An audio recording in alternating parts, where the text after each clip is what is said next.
All right, folks, good afternoon. Let's go ahead and please take a seat. I think most folks have.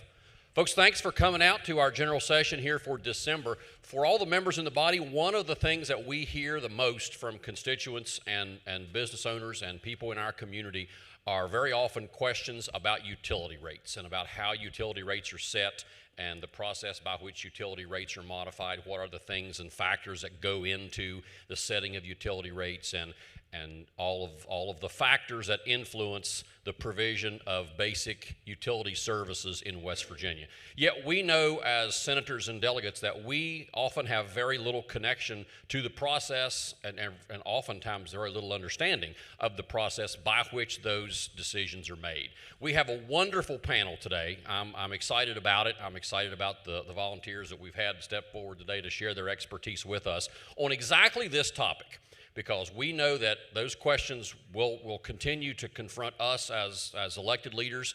We will continue to receive those kinds of questions from constituents. And while we do have an expert commission charged with adjudicating those questions in finality, we as elected leaders need to be able to be responsive to citizens, need to be able to be responsive to our constituents. So with that, I'm pleased to announce that we have a utility rate-making panel today that will give us an overview of the process, a behind-the-scenes look, if you will, at how the commission does its work, as well as input from expert practitioners in the field who deal on a daily basis with how utility rates are set in the state of West Virginia. So to moderate today's panel is Delegate Clay Riley. Thank you, Mr. Speaker, and we're going to go ahead and jump right in, and I'm going to go ahead and introduce our panelists. The first gentleman to my right is Michael Griffith. Mr. Griffith is a certified public accountant licensed to practice in West Virginia. He's also an accredited fraud investigator. With a primary focus of his firm being utility accounting and consulting, Mr. Griffith has significant experience in this specialized service of accounting. Mr. Griffith was formerly a technical staff member at the Public Service Commission, specifically working on water and wastewater division. He spent 8 years there and has since then started his own company, and for the past 27 years in private practice, he's developed into what we consider a recognized expert in utility matters. Mr. Griffith. To his right is Mr. John Scalzo. John is Vice President of Regulatory Affairs and Finance for Appalachian Power and Wheeling Power, where he oversees regulatory rate and regulatory matters affecting Appalachian Power, West Virginia, and Virginia jurisdictions, Wheeling Power and Kingsport Power Company in Tennessee. He also directs the company's long-term financial plans and resource allocation of capital and operation and maintenance programs. Mr. Scalzo earned a Bachelor of Science in Accounting from The Ohio State University and an MBA degree from Capital University. Mr. John Scalzo. To his right is Mr. James Kels. Jim leads Bowles Rice Infrastructure and Public Utilities practice area. He's involved with entities involved all sides of broadband, utility scale solar, water, sewer, electric, telecommunications, natural gas, solid waste, local government, motor carrier services, which is a lot. His primary practice focuses on representing clients before the Public Service Commission. Mr. Jim Kelsch. Thank you. Dave Ellis. Dave Ellis is from Harrison County. Give a shout out to Harrison County. He's a longtime employment for the Public Service Commission. Dave has worked at the commission from 1963 to 2004 before moving to Washington, D.C.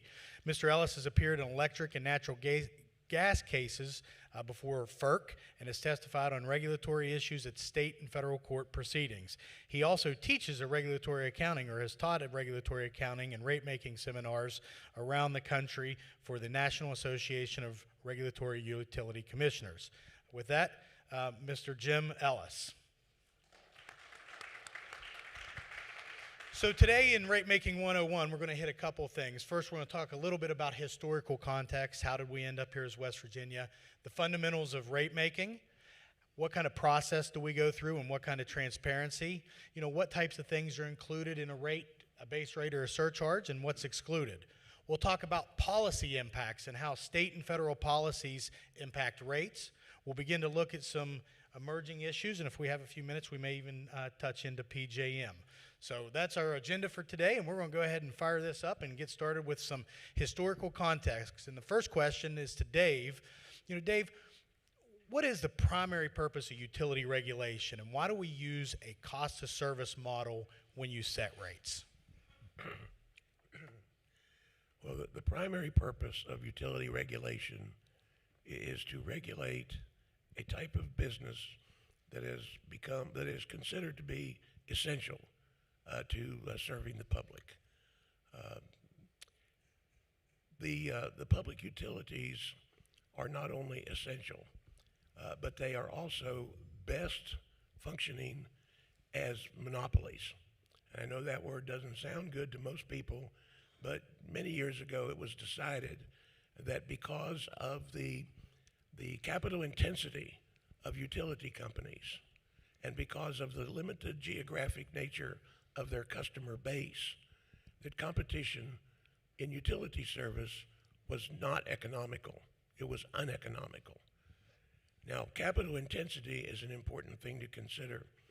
A utility has to invest somewhere between $4 to as much as $8 in property, plant, and equipment. It has to invest in a tremendous amount of money in its rate base. Think about that, $4 to $8 just to get $1 in revenue. When you consider that to heavy industries like steel, maybe they spend $1.50 in property, plant, and equipment in order to generate $1 of revenue. So years ago, it was decided that public utilities should be regulated because they were going to operate as monopolies. Now, the reason for cost of service regulation is that cost of service is a recognized concept. If you're going to have a monopoly, it has to be regulated, and the regulation has to consider the cost of providing the service. As a matter of fact, the statute requires the West Virginia Commission to set rates that are both reasonable and based primarily on cost. Therefore, the commission can't just make up any set of numbers to set rates. It reviews the cost of the utilities, and then it sets rates based on those costs. So, quick announcement, there was some interruption on some of the microphones, so if you have your cell phone on Wi-Fi, that might be good to turn off so we can prevent that. Thank you.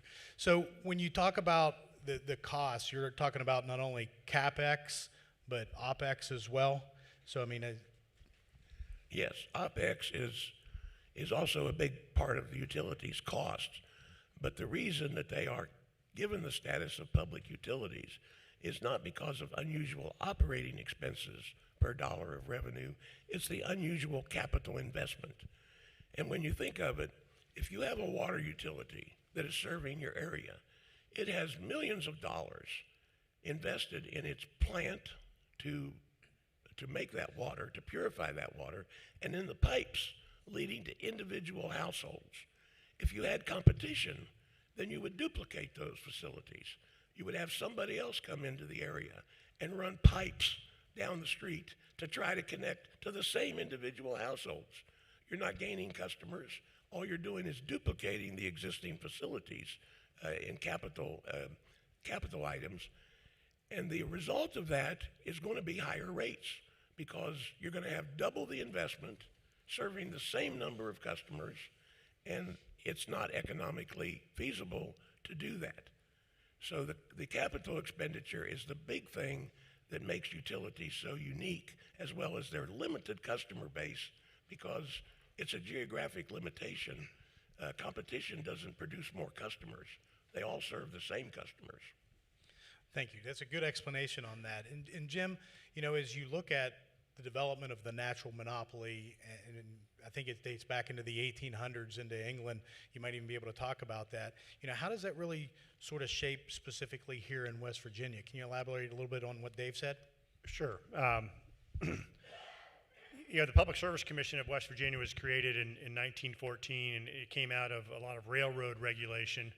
And railroad regulation was really concerned about discriminatory prices, where large enterprises would get a discount on shipping rates compared to small enterprises, and it was thought that this was, unreasonably discriminatory and disadvantageous.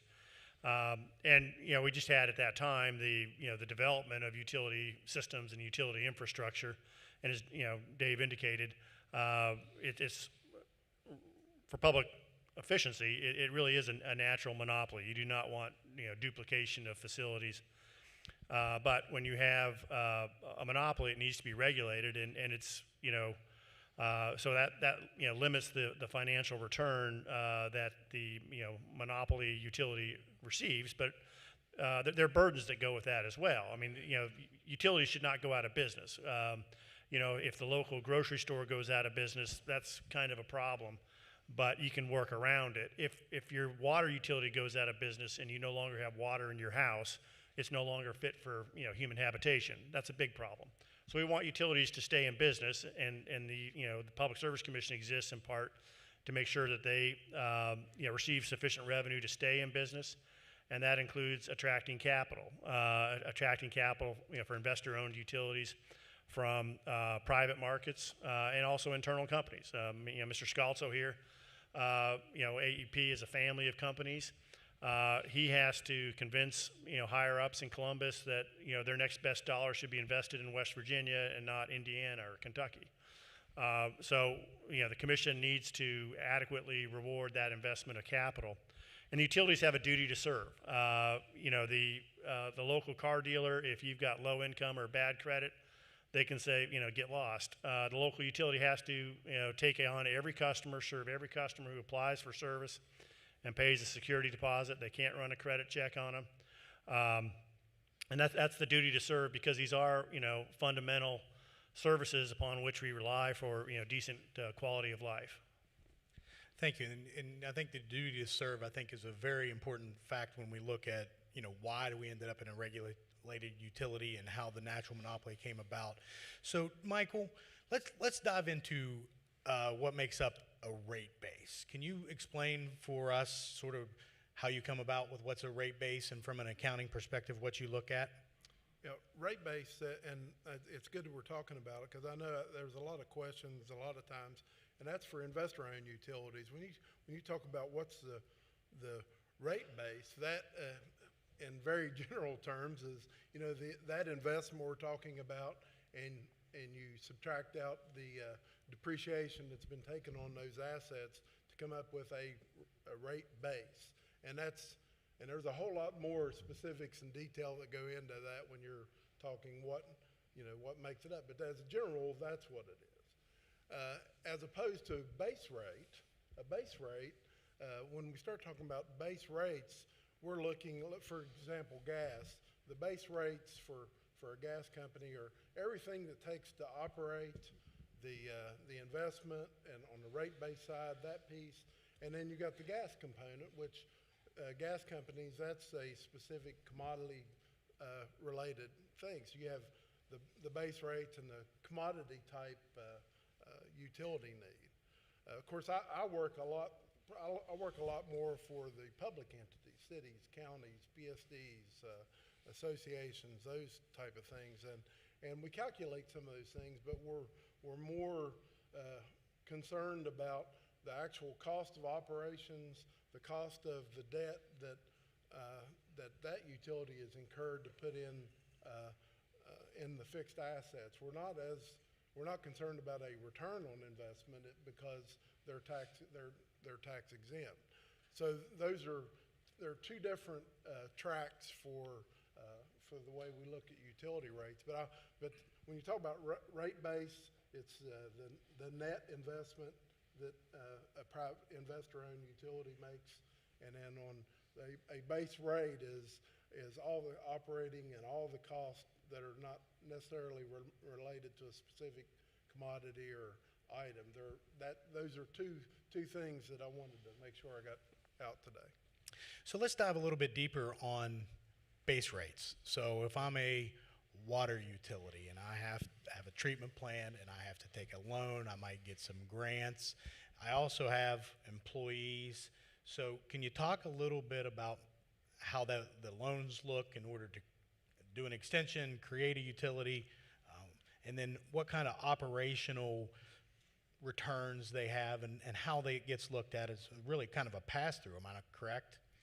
For Public utilities, yes, yeah, sorry. a public entity, all the costs that you just described for them to operate to keep people in water, those are all part of their base rate where you need revenues to cover those.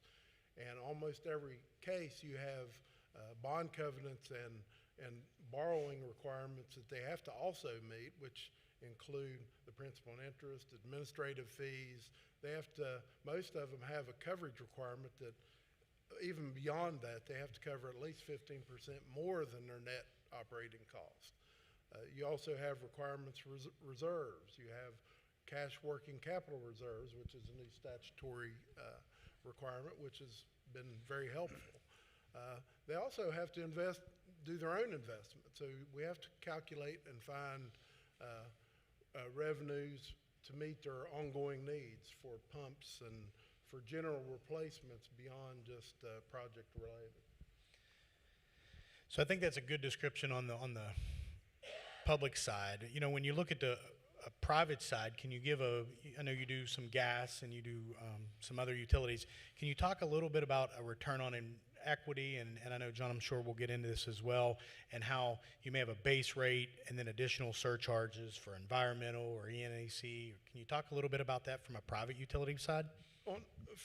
For the rate-based piece, I know that's always a big part of the discussion on what's the return that an entity is able to seek. That doesn't mean they're going to get it. I'm sure Mr. Scuzzy will talk about that, but they have to have an opportunity to earn a rate of return, and that is a function of revenues, how their expenses are, those kind of issues, and ultimately what the rates were included. As far as some surcharges example. The surcharges, those are specific items to address a specific need.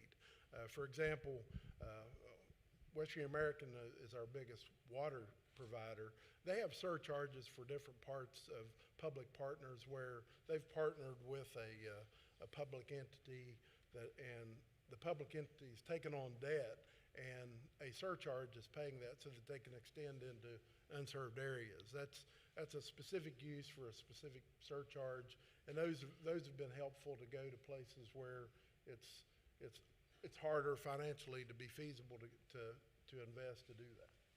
So when you're looking at a public utility, you're basically saying you have the capital expenditures of which they get no return, right? Because they're not making money. They're a public utility, a PSD, a municipality. You have their operational costs, their OpEx, and then after that you have a reserve or some sort of cash working capital reserve for future replacements. Is that boiled down into a pretty summarize what you really look at when you set a rate for a PSD or a municipality? Yes, that's a very good summary, and we're always trying to project to the extent we can what are those costs going to be in the future, or at least in the near-term future, that's a harder part, trying to come up with a budget for that entity. If they're locally rate regulated, which we have a lot of those now, that it becomes much more incumbent on me to try to come up with a budget that's reasonable that they can live with, but it can't be too much because those entities don't want to pass rates that are more than they need. So it's a fine line of trying to meet the customer impacts plus have enough to operate and meet all their obligations. I guess the last question, and before I move on to John, was we talked about operational expenses. What do you base those operational expenses on? Because when you go through the commission for a rate, I mean, it may take 3, 6, 9, 12 months, whatever it might be. Like, how do you determine that? I mean, what's sort of the look back period? We use a test year, and it's typically the last full fiscal year for public entities of all the operations and cost. And that becomes difficult because trying to have a specific factor for an increase in a particular cost factor. It's sometimes difficult with the commission's very strict about that. And I won't be critical. I'm just very strict, and I have to make a pretty good case to be able to do that. So really, a lot of times, by the time you get through the case, it's pretty old data, and you've had some things that have transpired that are not in the case that all of a sudden we have higher cost than were anticipated. So it makes it more, it's very tight at the end sometimes for the utility to move forward. So that it is somewhat, you're looking back. I would prefer to try to look forward more, but there are constraints with that. Sure. Thank you. Appreciate that. All right, to you, John. We'll go ahead and just dive right in. From a utility perspective, why do utilities file a rate case? Oh, And what triggers it? so we'll talk about base rate case because that seemed like where we're talking here. And I think there's two types of, like the panelist's been talking about, there's generally two types of costs. There's OpEx type of cost that you recover dollar for dollar from your customers, and then there's capital. That's building for us, transmission line, distribution lines, power plants. And on that piece, the capital piece, if I invest $100, we get to earn a return on that. And how that's calculated is we finance all of our investments with a combination of debt and equity, around 50%. So half of it comes from shareholders, half of it comes from the market. And just to give you an example, if the commission set our ROE at 10% and I borrowed money at 5% and it's a 50-50 cap structure, that's 7.5% times $100 is $7.50. So that's kind of the building block. So when we're looking at a rate case, when we come out of a rate case, the commission looks at all our costs, our operation and maintenance costs, and our capital, allows us to earn a return and taxes, compares it to our revenue, and then when we get an increase, it's to bring your revenues up to equal your costs. And your costs are based off of whatever ROE the commission sets.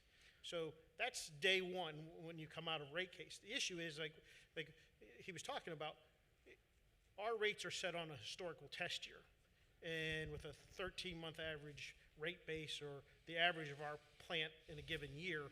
So by the time our rates get put into place, generally it takes a year to do a rate case. There's 18 months worth of investment that haven't been reflected in whatever rates the commission's going to set. Why do we have changes in rates, or why do we need base rate changes? Just to give you an example, we spend, Appalachian Power, total company, so that's us in Virginia, almost $1 billion a year in capital. And capital, it's for aging infrastructure, reliability. That's not building any new power plants, just the run-of-the-mill capital that we spend to improve our service to our customers. On a cost basis, I would need annually $40 million worth of additional revenue to cover that cost. So by the time you set your rates, you're making you continue to make investments, so you continually have to catch up. So just to clarify, operational expenses and taxes, you're not making a return. Dollar for dollar. Straight pass through. Straight pass through.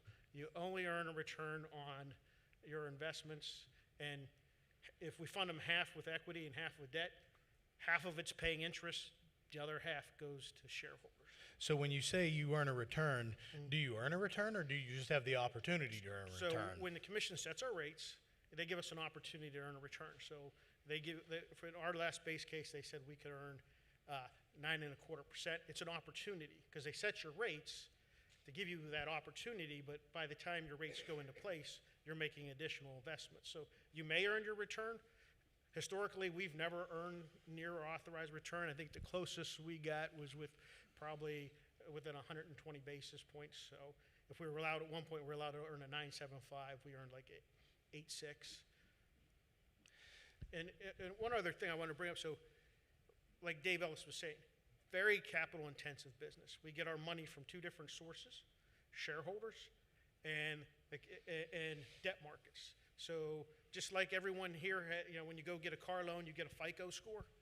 Appalachian Power has credit agencies that rate our bonds or rate us, and that's like our FICO score. The better our score, the cheaper the interest rates are. And you have to compete for that capital, right? So I Right. think one of the things Michael referenced was that you have to compete across all those regions Right. for where that investment goes. So whether it's West Virginia or Kentucky or Tennessee, and you have to go to corporate for that. Is that, and also the markets? Correct. And money tends to flow where you get the greatest return. Okay. Jim, let me switch to you and talk about a little bit of the legal standards that govern rate making in West Virginia. I mean, Chapter 24, which we know and love. What can you also talk about what maybe from a legal perspective, what reasonable and prudent sort of means from your perspective as you represent these utilities? Sure. Well, the statutory legal standards for rate making are very broad, just and reasonable rates. That's because rate making is ultimately a legislative function that the commission exercises.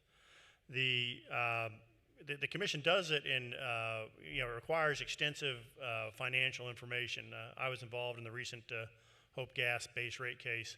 To satisfy that just and reasonable standard, Hope thought it should file 4,600 pages of an initial application.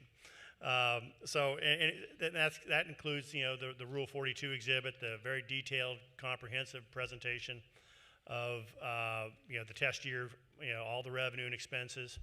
And then it files testimony in support of that. It had, I think, 14 witnesses testifying in support of its application. All that was included.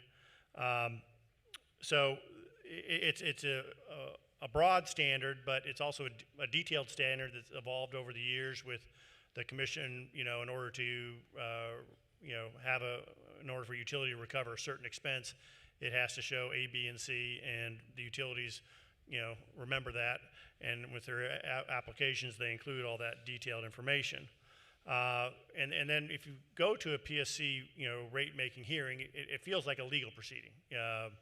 And there's a court reporter there. There's a record. Briefs result from all of this.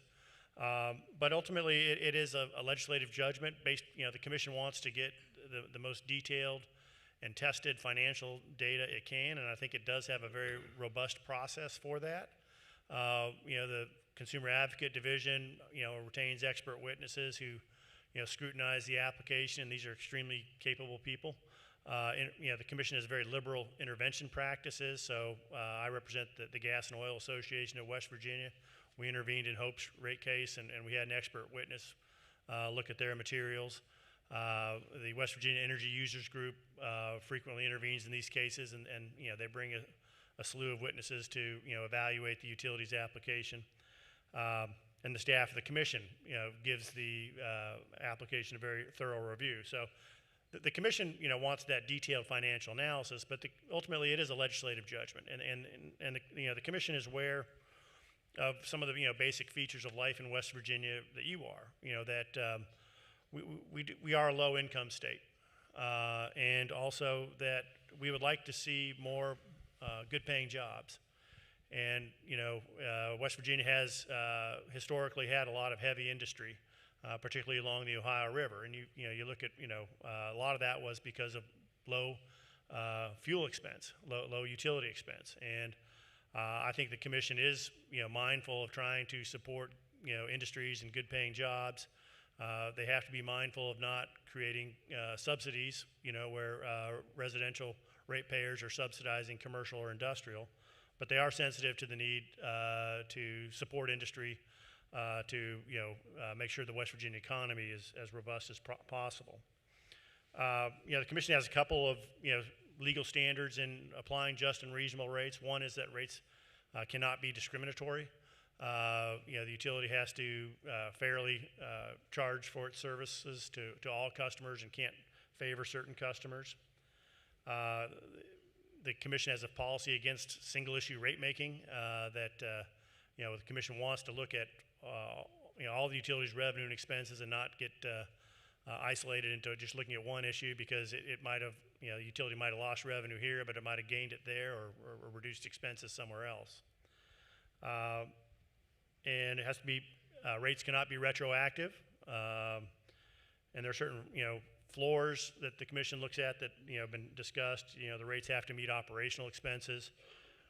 meet bond obligations, statutory financial performance measures like the cash working capital, and for investor-owned utilities, the return on equity has to be sufficient to attract capital. So those are all the criteria that the commission generally applies.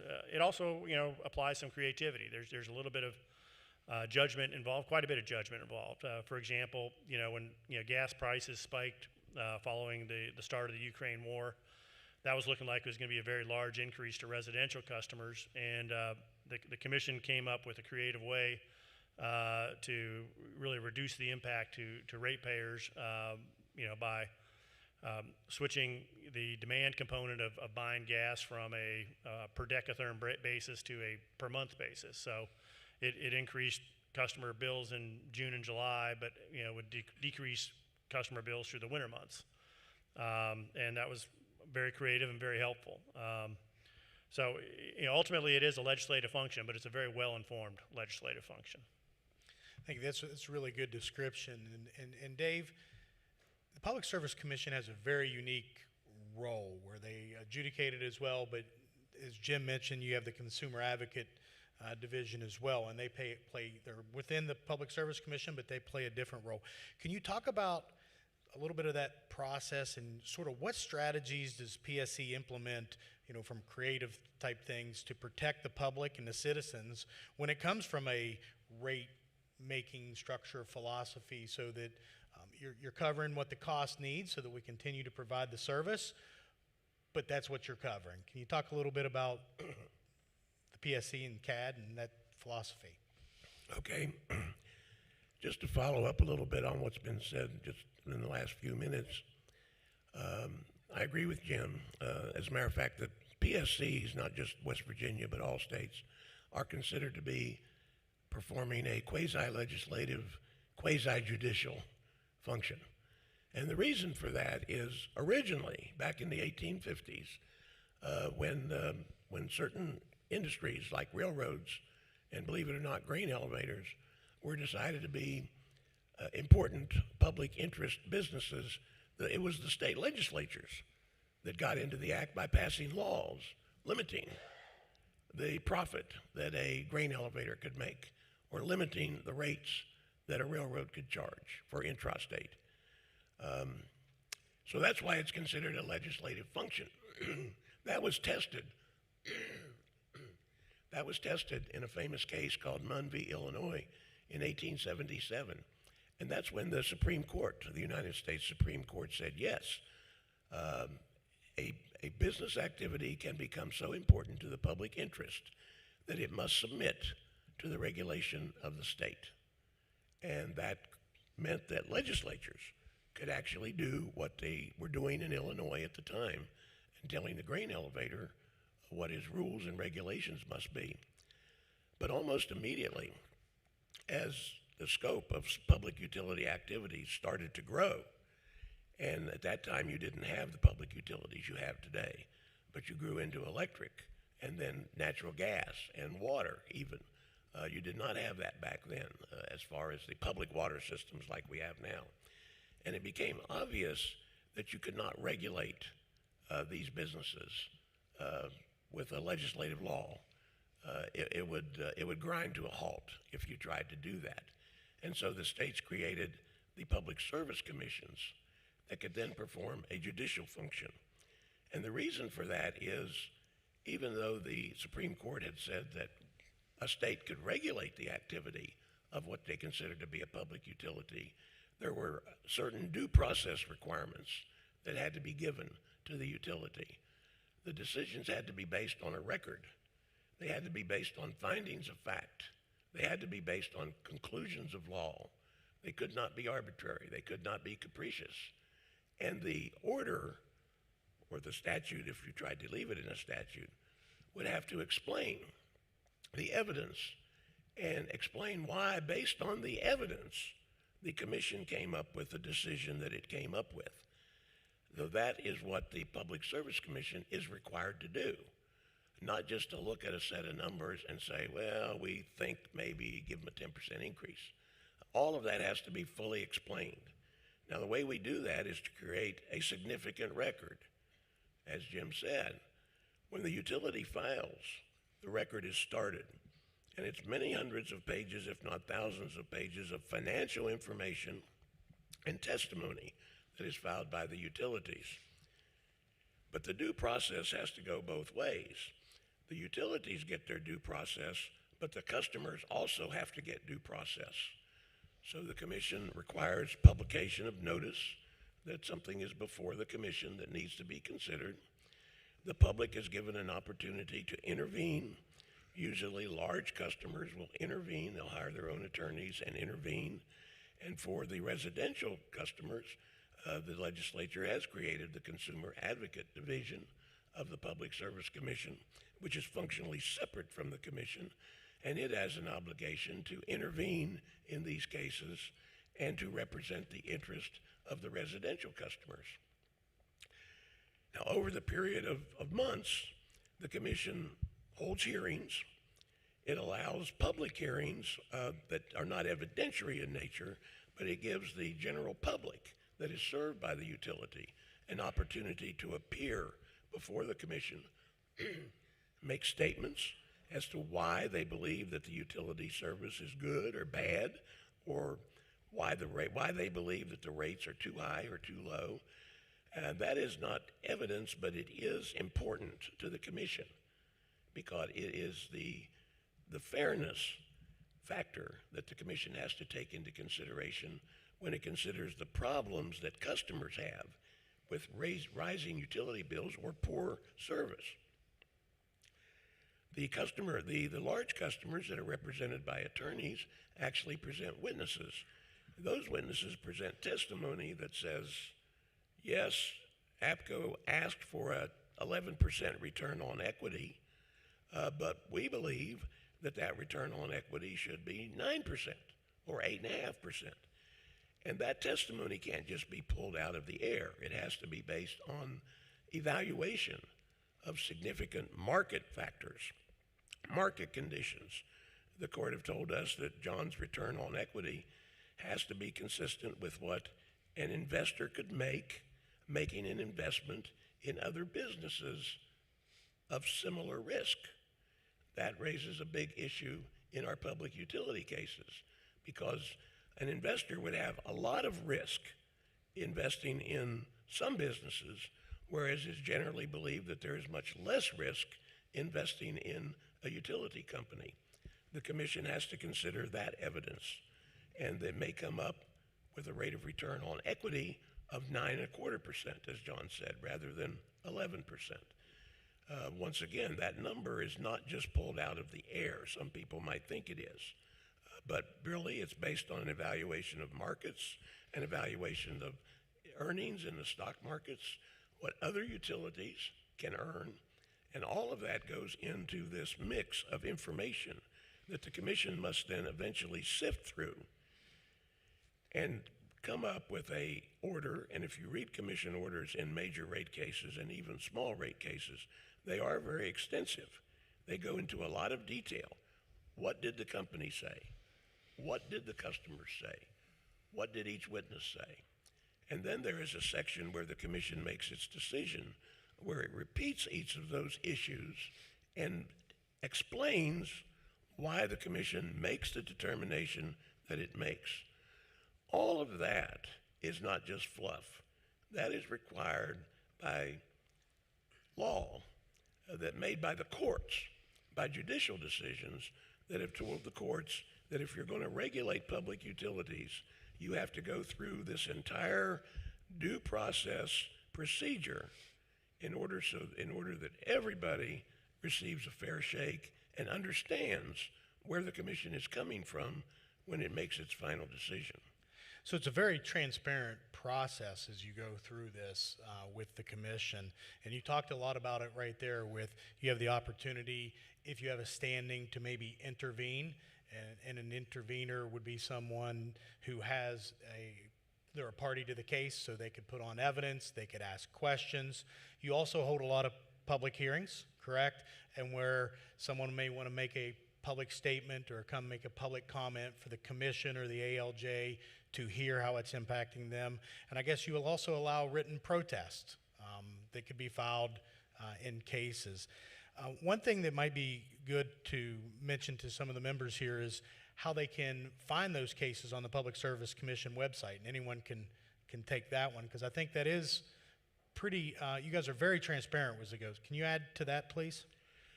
Yeah, the commission has what I consider to be a good website. But if you look at it for the first time, you might find it difficult to navigate, but it's not really. www.psc.state.wv.us is the commission's website. When you go on the website, there is a section that talks about case activity. When you click on that, you can actually get a link to every single case, not only active cases, but also cases that have already been decided by the Public Service Commission. If you find a case that you are particularly interested in, and usually the publication notice tells you what the case number is of a particular case. So when you're navigating the docket, we call it, you can find that case. When you click on it, screens open up that shows every single document that has been filed in that case, all on a set of screens that are limited to that case. So if you go down to the very beginning of the case, you'll see the original 6,000 page or whatever it was page document that Oak filed in its rate case. There's also a link in each of those cases to file a public comment. Yeah. So right there on our website, you can click that link. That takes you to a screen that allows you to type in at that point a public comment about the increase and how you feel about it. So And very that is part of the transparent, record. a lot of opportunity to comment, a lot of opportunity to get information, and I believe you can actually create an account and subscribe to those cases so that it automatically emails you every time there's an activity in that case, so you don't have to go check it every day. Jim, to move on a little bit, so Dave talked a little bit about the process and how that works. Can you elaborate? So you have a filing, you have a hearing, you take testimony, just a couple key stages and timelines of a rate case and how that might work. Right. Well, first of all, there are 11 different principal types of rate cases at the commission. There's base rate cases, which are the most common, or the kind of catch the most attention. But there's a number of pass-through rate increases where a gas utility can pass through its costs of buying gas and the like.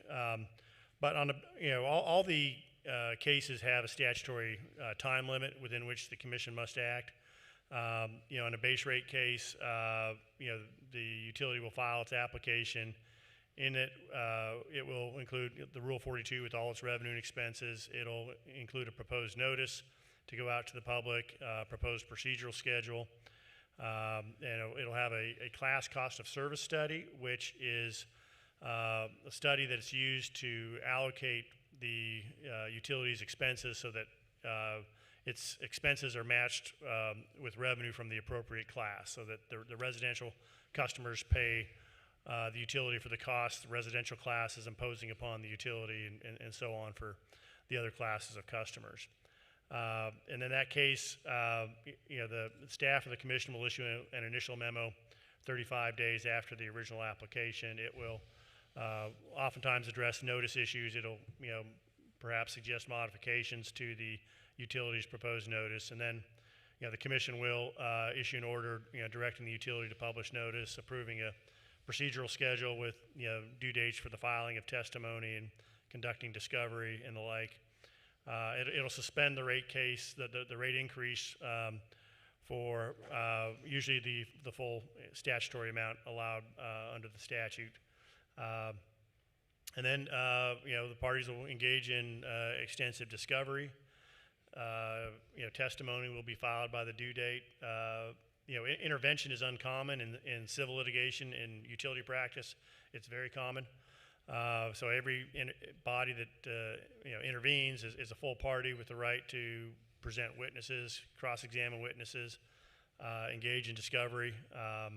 So there's a robust period of activity there. And then once testimony is filed, typically the parties will then sit down and consider settling the case.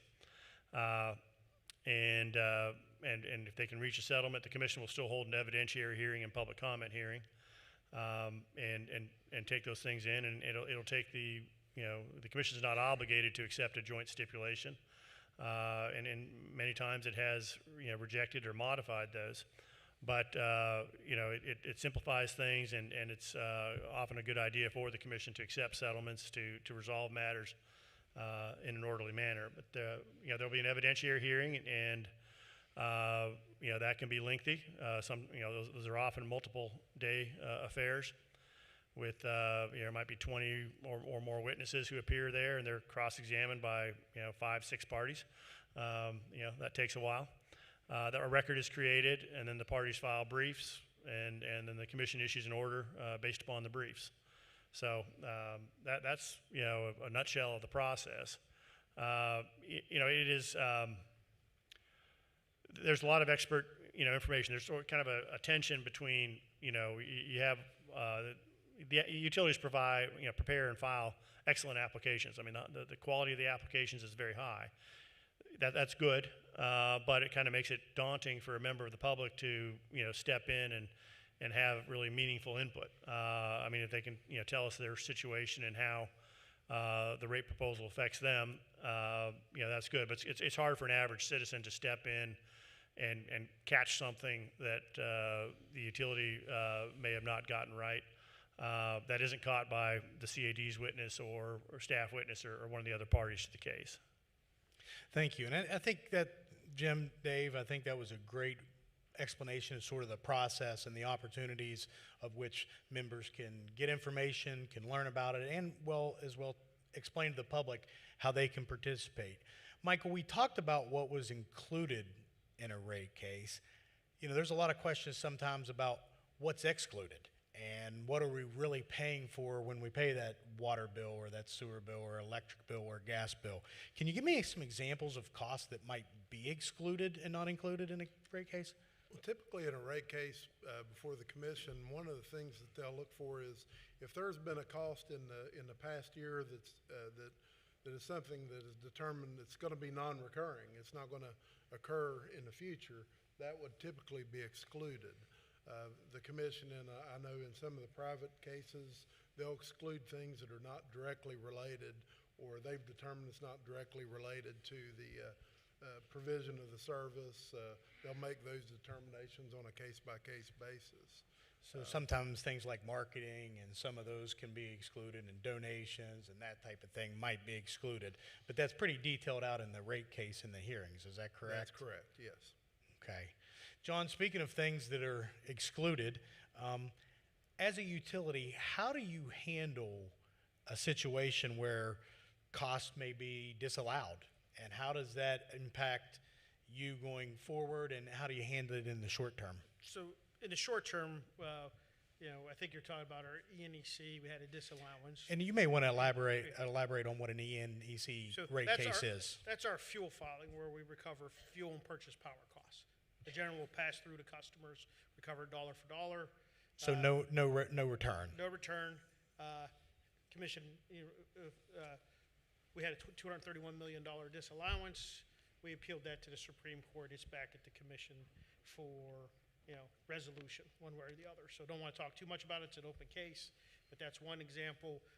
Another example was in our base rate case. One of the things Jim didn't talk about is if you come out of a commission proceeding, you can ask for things like reconsideration. In our base case, we asked for reconsideration because based on the evidence we thought we put together and things we talked about, the amount of the order that we get out of that case, even though it says we're going to earn, we have an opportunity to earn 9.25%, we're going to earn in the sixes based on that order. So there's opportunities where the commission, if they've done stuff, utilities have maybe sometimes another bite at the apple to try to explain their case better. That makes a lot of sense because you obviously had a reason that you asked for it, and so that's good. From an operational standpoint, it makes us look at the regulatory compact, rating agencies. It may make it harder to attract capital depending on the how things go. Okay, understood. You know, Michael, and I should have said, we're not going to talk about any very specific cases that are out there, but I know there's been some discussions about what's included when it comes to acquisition of water and wastewater utilities, and I know it seems to be a little bit of an active issue. Can you talk about maybe how acquisitions impact rates and ratepayers of the acquired utility as well as the acquiring utility? Yeah, it is quite a hot button issue for me right now. I have clients that are very interested in their utilities being acquired by a private entity, water and sewer, a municipality, and I have some that are very much opposed to it.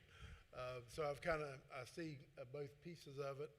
In the cases where I've seen that are moving forward, the acquired utility, the customers, ultimately there's going to be a cost to be paid by that. The ratepayers, in the end, will pay for the investment that the acquiring utility is making. And the existing customers of the acquiring utility that's going to be spread in some manner, typically to the extent the commission allows the acquisition, those are going to be in the rates of the acquiring utility. The acquired utility, what we've seen is generally a stepping in of increases, because one of the things that's happening when a utility is acquired, typically there's a large need for capital investment that, let's say a municipality has not been willing or not been able to make for a new treatment plant or for investment, those kind of things. So you have a utility that's going to make an investment, they're going to acquire the utility, and those customers of the municipality that are ultimately going to become almost always are going to have a higher increase in the end, because they're getting improvements that probably need to be made either way. I've got one that there's going to have to be a new treatment facility. Somebody's going to have to do it, and it's going to be a pretty significant rate impact, and that utility is wanting to be acquired. And I have another one that we're working very hard to do the process to make the investments that are needed, and it's also going to be a rate impact, but they do not want to be acquired. So it's a case-by-case basis. Of course, we're in about 35 counties throughout the state, so we kind of see both sides of it. So would it be safe to say in a general term that the acquired utility will eventually get to the same rate level as the acquiring utility, but based upon there's going to be some sort of capital type investment, and also the acquiring utility maybe in the short term may subsidize some of that acquisition cost until those people get up. Is that a fair summary? I believe so, and from the acquiring utilities perspective, they have to make the case that there's typically a benefit to all their customer base, long term, to have more customers to spread cost over, and that's typically the way it occurs. So they make a long-term case that, hey, although we may be making a large capital investment, and sometimes including a premium on that they have to make the case for the long term as well. A lot of times there's also non-rate related reasons for an acquiring utility to want to do that. They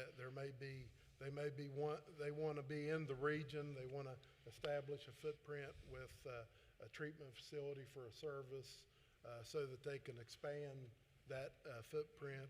I commonly see that, and that would be another reason for the acquiring utility to want to do something and make an investment like that long term, if they're looking long term about expanding their footprint. Thank you, appreciate that. Let's turn a little bit to policy impacts. We'll go ahead and start, and this is one I know that has come up recently in some conversations. So if you've read the IRP that were submitted, and John, I'm going to direct this to you and as well as Dave, it was filed by AEP. It talks about the Virginia Clean Energy Act. And the Virginia Clean Energy Act, I'd like to know sort of what impact that has on West Virginia. And Dave, I'm going to ask you, how do you resolve it at commission? And I know it's been before, is conflicting policies, because if Virginia comes and modifies the VCEA, how does that impact? How do you differentiate those utilities and those policies? And John, we'll go ahead and start with you, and then we'll go to Dave. So the Virginia Clean Economy Act requires that by 2050, all the energy for the customers in Virginia come from clean resources, renewables, and arguably potentially nuclear. The way we've balanced two different utilities with differing interests is, we had over here in West Virginia the power plants, and we need to make ELG investments and to keep those plants running. In Virginia, we need to add renewables, and so we've been able to marry the policy to date to help do different things. So like in West Virginia, when Nucor was looking here, they needed a certain amount of their energy from renewable resources. Well, I had the VCA, I just went out for an RFP, and so I had those resources to meet their need. And that's kind of how we've been using the VCA. As we bring projects forward, we bring them to both states. And West Virginia has participated so far in all the ones that we have brought forth because there was customer interest in paying for the additional costs related to those.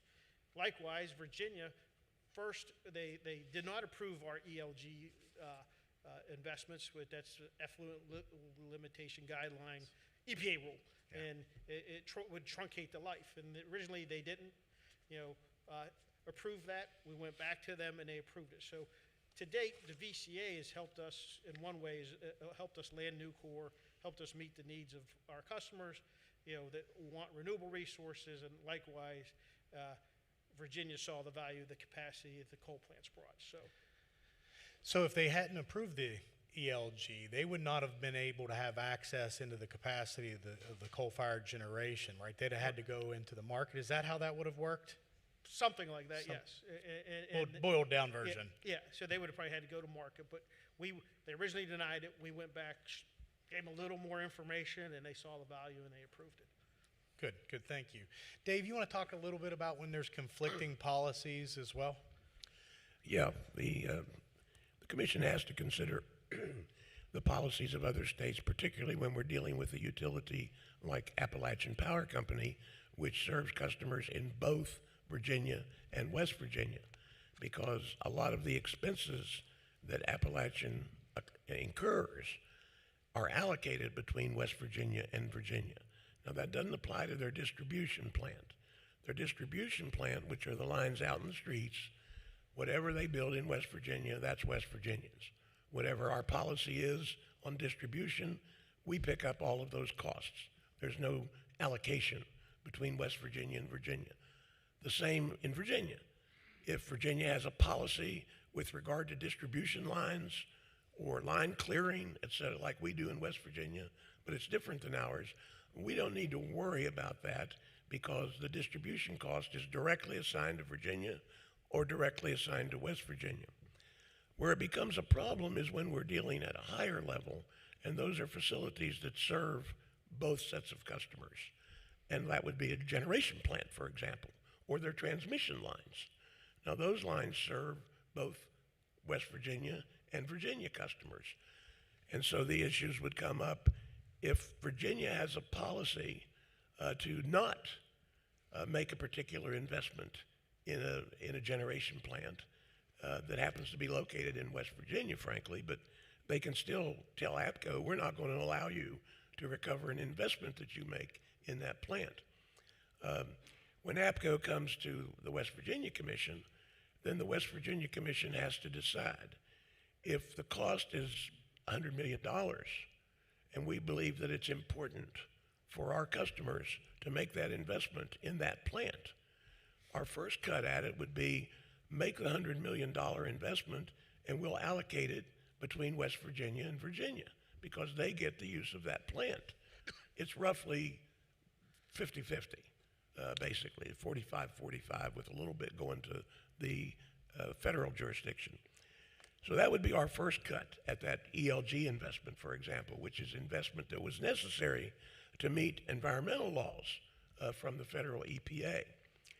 And what West Virginia said when we were faced with that case, we said, sure, you need to make that investment. Otherwise, you're going to have to shut down our West Virginia generation plants within the next, I think it was 5 years. If you don't make that investment, they have to be shut down. Originally, we said we'll split the cost 50-50. When Virginia said, well, we're not going to pick up the cost, then the commission had to take another look at it and decide, is it worth it to us? The value of those plants, to keep them running, is it worth it that West Virginia would pick up the entire cost? And in the case of the ELG investment, both at APCO's facilities and at the Wheeling Power Plant, which is also split 50-50 between Kentucky and West Virginia, we said absolutely. The capacity of those plants to try to replace that capacity would be prohibitively cost expensive. And even though it costs a lot more to build a new coal plant than perhaps a new gas plant, we're talking about plants that are 50 or 60% depreciated, but still have a lot of useful life in them. So the cost of those plants compared to replacement capacity is very small, relatively small. So the commission said, of course we're going to make that investment, and when we make that investment, we will assign the entire cost to West Virginia customers. But then we threw something else into it, and that is we said, without that investment, those plants would have to shut down between 2028 and 2030. Up until then, even though we're making the investment, Kentucky or Virginia can still receive the benefits of those plants. But come 2028, when that plant would have had to shut down, but for the West Virginia investment, we said we were going to take all of the capacity as a credit to West Virginia so that we would not be deficit in the PJM system, which is an area-wide system run by FERC, frankly, that tells us how much capacity we have to have. The PJM system tells APCO every year how much capacity it must have to meet its load. And right now, that's split roughly 50-50 between West Virginia and Virginia. We said come 2028, when PJM tells APCO that it needs 6,000 megawatts of capacity, we're not going to let it include the capacity at John Amos or the capacity at Mitchell in that capacity. So to meet that requirement that would be normally allocated to Virginia, the West Virginia Commission said they'll have to go out and buy that, and Virginia customers will have to pay for that. We said the same thing in Kentucky. Now that's the way we handle this type of issue. Were we successful? Were we unsuccessful? I say we were successful no matter what happened. If Kentucky doesn't back down, and it's still considering it, or Virginia hadn't backed down, then they would be coming very close to a point in time at which they would have to go out into the market and acquire 2,000 or 3,000 megawatts of capacity at whatever the current capacity price is. So because West Virginia said we're going to take the credit for the plants that are running because of the investment that's on the backs of West Virginia customers, we're going to take the credit entirely for those plants. As John said, Virginia apparently said, well, we'll rethink it. We want those plants. And Kentucky has a proceeding going right now where it's going to decide whether it still wants to give up its 50% share of Mitchell. So if they're not investing and they're not paying their fair share, we have a defense and a mechanism to make sure that we are getting credit for the capacity and the investments in West Virginia that have already been made. Is that a fair statement? Yeah, that's a fair statement. And I don't know if we have time, but at some point, if you want to talk about acquiring capacity in PJM, there has been a huge shift. I mean, not small shift, huge shift in the cost of acquiring capacity on the PJM system in the last 2 years. We could probably do an hour and a half on that as well. So hopefully if we can get that to the end, we might do that. Michael, Jim, couple questions as it relates to state and federal policies and how that impacts rate design and customer bills, and so like specific mandates. And I'm, Michael, in my mind, it comes to the cash working capital reserve, maybe some policy changes and how that's been funded over the past couple of years. Can you talk a little bit about, so when we as legislators and senators and delegates, you know, when we put these policies, I think it's important for us, and I think everybody would agree, that we have an understanding of how that might impact the ultimate rate at the end and the affordability of utilities. Can you talk a little bit, maybe sort of what your perspective is on that? Yeah, the requirement for cash working capital is a new requirement, and it was put into place to assist public service districts and cities that have water and sewer utilities, and it's been very beneficial.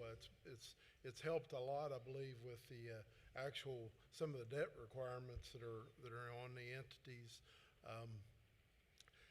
But it's a lot of misunderstanding by a lot of customers. I'm in a lot of public meetings, and customers, of course, they never like to hear we're paying more in rates. But one of the things that does is that protects the utilities' ability to handle things that are outside the norm. If they have something that goes down, that gives them a place where that they can access their own funds and not have to go to legislators and beg to try to get assistance, which they often do get. That's one of the provisions that's helped. It's very much helped our view with the bond markets too, because it also allows for our coverages to be a little higher, even though this is setting aside money for an emergency need. It's helped from that perspective. So that's been very good as it relates to that. And so that's a very specific example of a bill that was passed years ago and some of those requirements. Jim, from your perspective, as these pieces of legislation come out, can you talk a little bit about how that directly impacts some of your clients?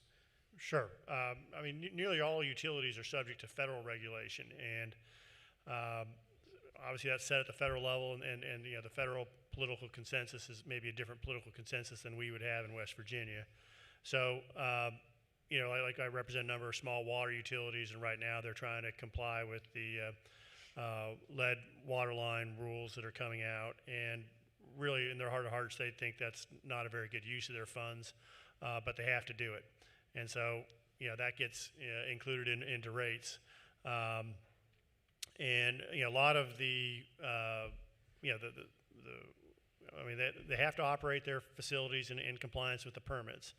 And those regulatory standards keep on getting ratcheted up. And that creates a challenge. It creates a challenge both in terms of rates, but also in terms of operations. You know, I'm worried about, you know, the skill level of our workforce in rural communities to continue to operate and maintain these facilities.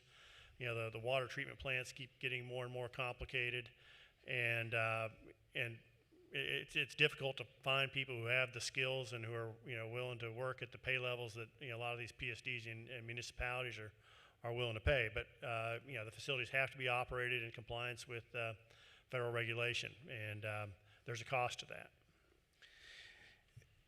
Good, thank you. I appreciate that. And John, you guys get into some of the same type of situations, correct? Do you have some thoughts you'd like to elaborate on?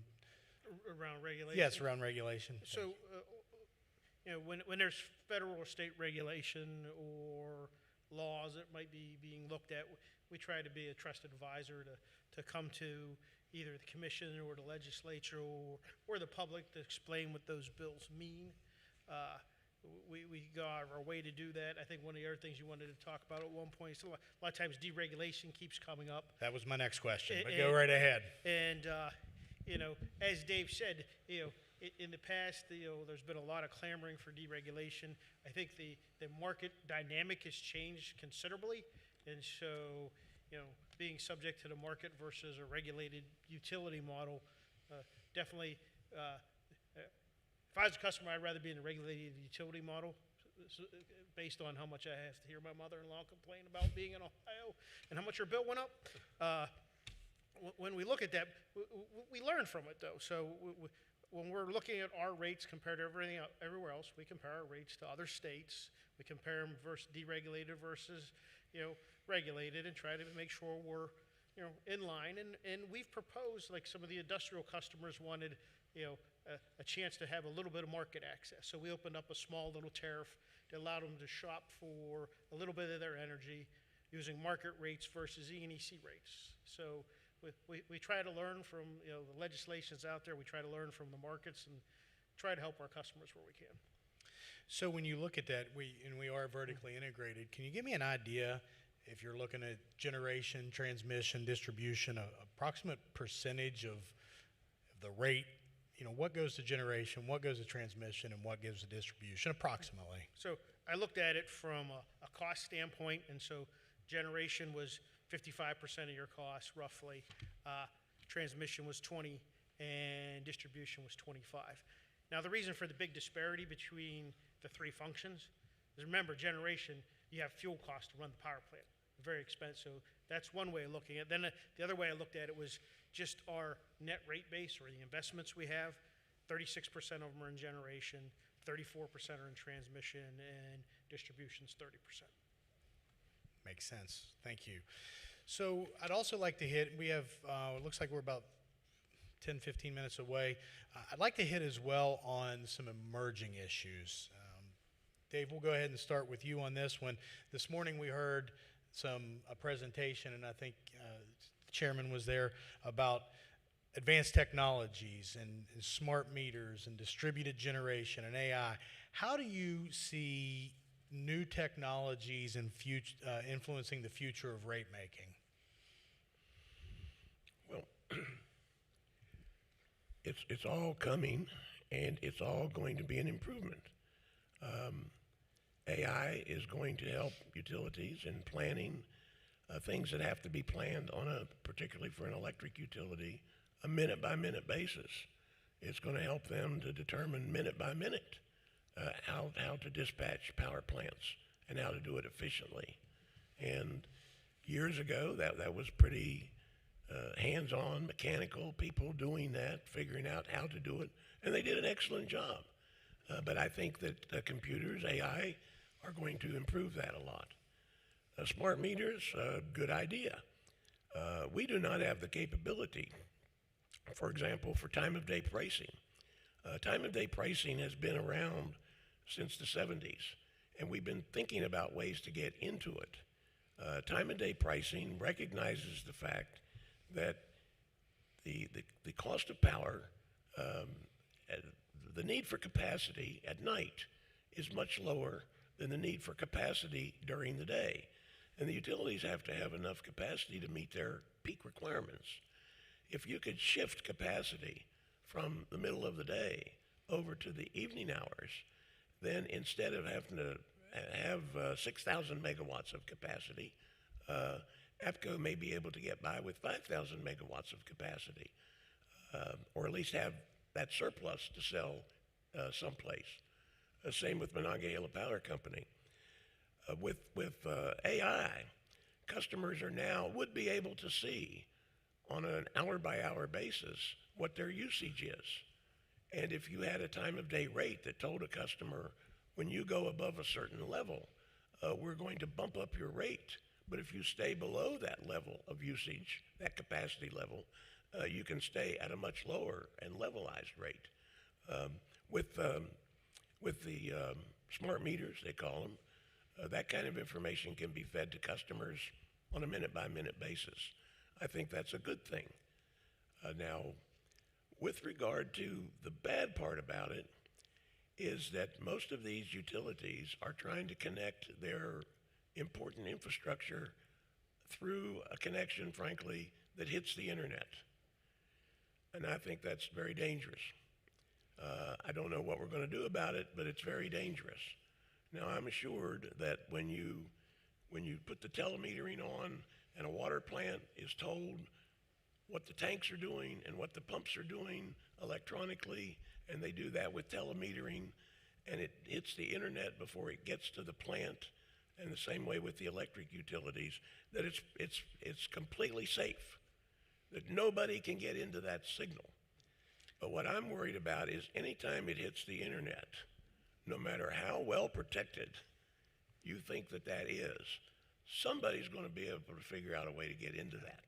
So it sounds And like if it's it's- going to if be it's an not- ever evolving process as we go through, I think, from some, is that a fair statement, through some of these technologies with Yeah. smart meters So and the everything? protection of these electronic devices and the protection particularly of the signals that are telling the power plants when to go up, when to go down, and when the transmission lines should be used need to be better protected than they are now, or we're going to be subject to a cyber attack at some point in time. That's a great point. That's a great point.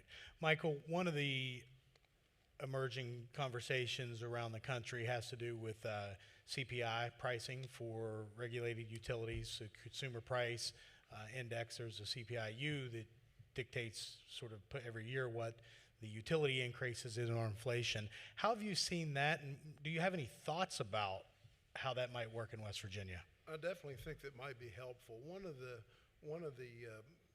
biggest problems that I have when I'm in localities, and they haven't increased rates for years, or they haven't sought rate increases if they're regulated or if they're not. Then all of a sudden you've got a big one. When you have a big rate increase, and if there's not a building a plan or some big reason for it, and it was just because you've delayed, then that is hard for the customer. It's usually harder on that utility. They haven't done what they needed to do, probably to invest in employees and invest in those kind of things. So I think that would be a good start. That might soften some of the hard blows. One of the biggest complaints that I've had and it's typically senior citizens, and I'm usually in all these other communities, I'm a bad guy. I'm the one saying we need to raise rates. No one likes that. I mean, I get that, but one of the big gripes is, how come so much? Why didn't you do a smaller amount?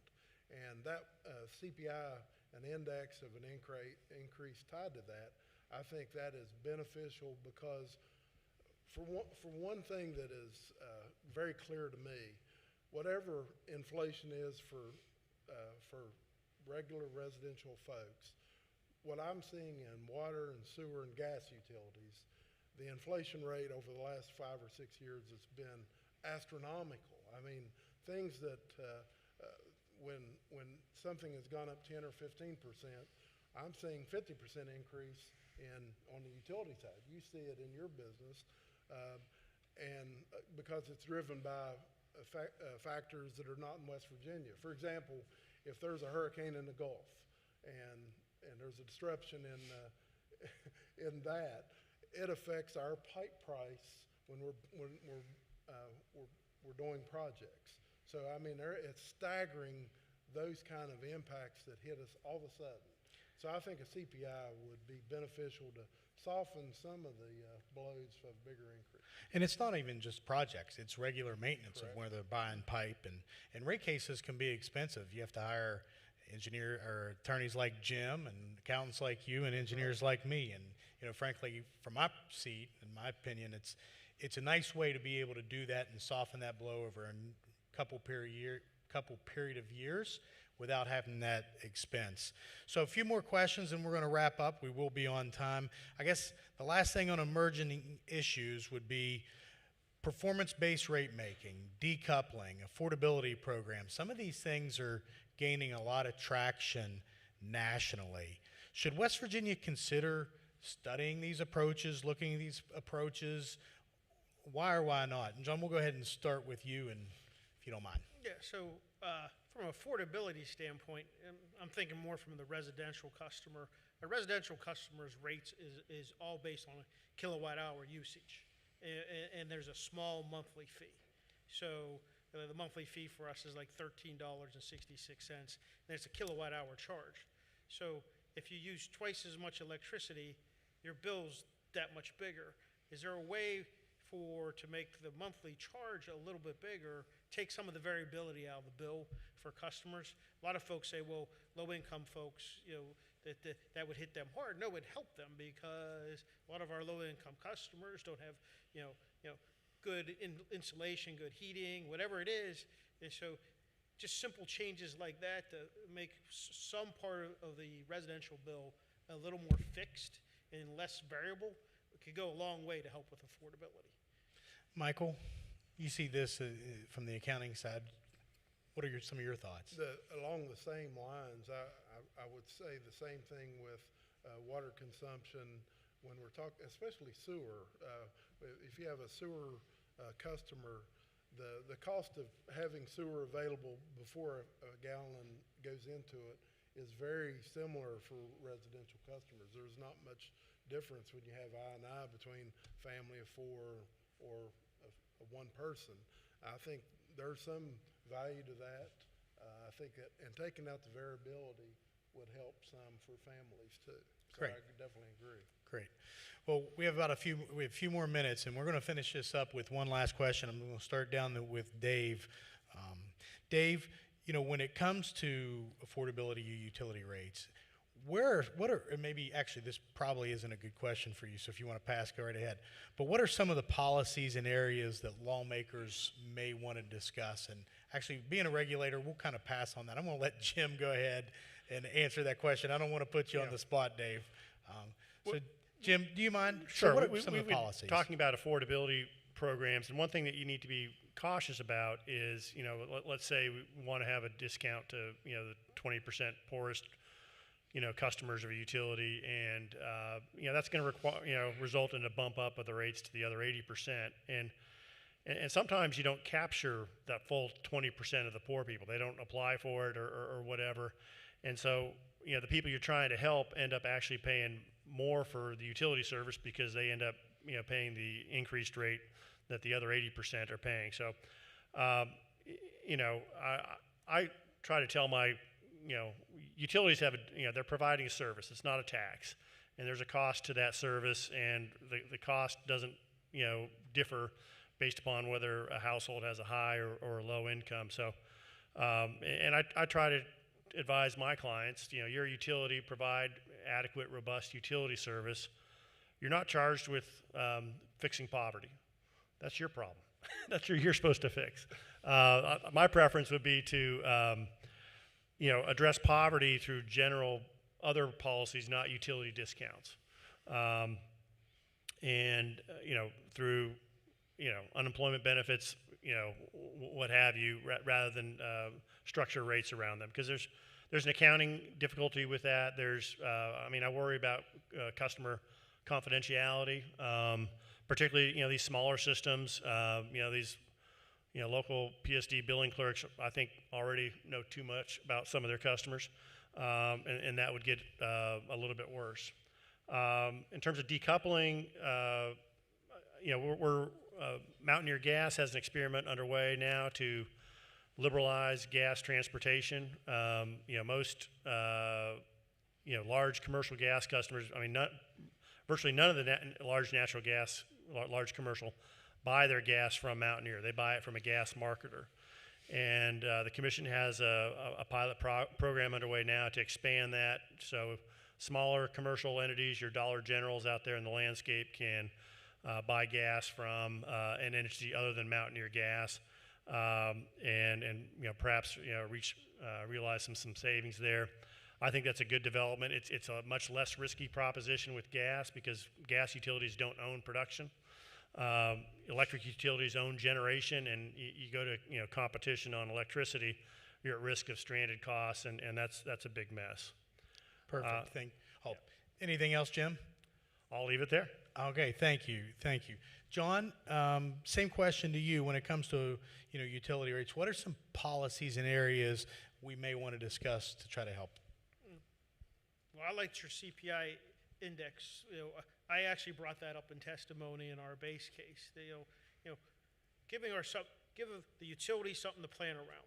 If we know we're going to get a certain level of increase, we will plan our investments in a certain way. But it gives some customers in this time frame a little bit of certainty. If I knew my rate was going up 3%, I'm a business, I can understand that. But if it's not going up and then it might go up 20, that's probably a big deal. So maybe thinking outside the box. Maybe it's time, it's 20th century, a lot of this stuff, that book there, I think you said was from 1916. This is the entire West Virginia Code in 1916. Maybe we ought to just look at some things that are a little more to date and find ways. I think things like that could help customers, help the utilities, you know, and you'd couch it in such a way that if you did have an automatic 3% increase, however it worked, there'd be some documentation, of course, you know, Yeah. but you couch it and say you have to come in for a rate case at a certain time frame, and I think it could work. Good, good. And I don't think Chapter 18 would fit inside. I think Chapter 18 is bigger than that now, Jim. Dave, we have about 2 minutes left, and I'd like to hit you, and then we'll finish with Michael. So, Well, I'd just like to touch on this last issue and with a kind of a cautionary note. For example, I haven't heard anybody congratulating the PSC for rate increases. And what I'm hearing is, what can the legislature do to make it easier for the utilities to implement rate increases? I would think that that is not a good idea. But let me also speak on the CPI. The CPI needs to be very carefully considered. There might not be a problem with an inflation adjustment, but as we heard a few minutes ago, utility rates are not just O&M expenses. There's a return on the capital. That capital has already been invested. It's not subject to inflation. So therefore, the entire utility bill, the entire rate, is not subject to inflation because only a third of it, we said, was related to O&M expenses. So when the legislature is asked to, let's just allow a CPI, up to now, that's been on the entire utility rate without considering that a large portion of the utility rate is not subject to inflation to the extent it's embedded in the investment that's already been made in plant. Sure, So and that's I just think something I would point out. a little bit of private, a little bit of public, and a little bit of differentiation in that. So thank you. Michael, last, we'll finish it up there. Yeah, I think one of the things that's not necessarily a legislative, but just as general rule, I think utilities, the best utilities, and all my utilities are good, the best ones are the ones that have short and long-term plans and for rates, for operations, for investment, for planning. And Mayor Timms, I know you know Mayor Timms from Bridgeport, taught me a lot many years ago about laying forth a plan, and he told me he would rather do stuff in-house for the first. So we did 5 years of rate increases and staggered water and sewer, and wanted to replace Orangeburg Pike, which I didn't know what that was, but he hated it. So I think planning and for the utilities, to the extent that we can get that in the environment, is a great thing, and rates that go along with it would be a good thing. Perfect. Well, thank you, gentlemen. We are done 1 minute early, like normal legislative time. So if you don't mind, would we please give these gentlemen a nice round of applause? They've spent a lot of time today. That will conclude our panel. They will be available after if you have specific questions you want to follow up. Thank you all for coming. Appreciate it.